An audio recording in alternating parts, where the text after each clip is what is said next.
अब चाहिँ हामी मन्दिरको दर्शन गरेर पनि हिँड्यौँ। अब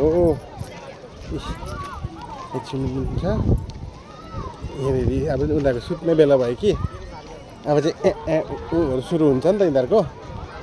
अब चाहिँ यिनीहरूको सुरु हुन्छ नि त।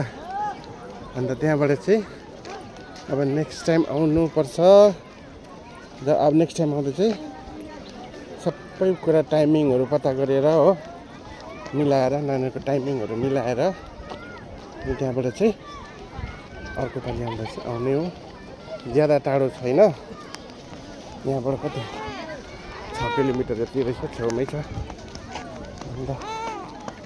अन्त चाहिँ नेक्स्ट जय जय जय जय जय जय गरिदेऊ।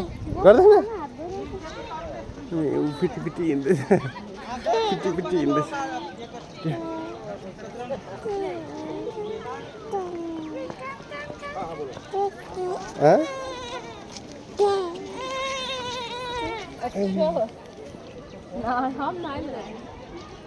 रिस क्या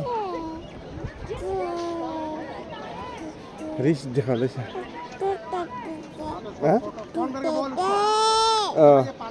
हामी आउँदैछौँ है भन न।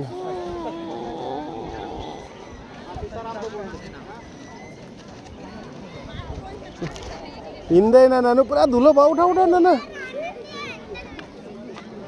अर्कोले पुरा तङ गर्दैछ त।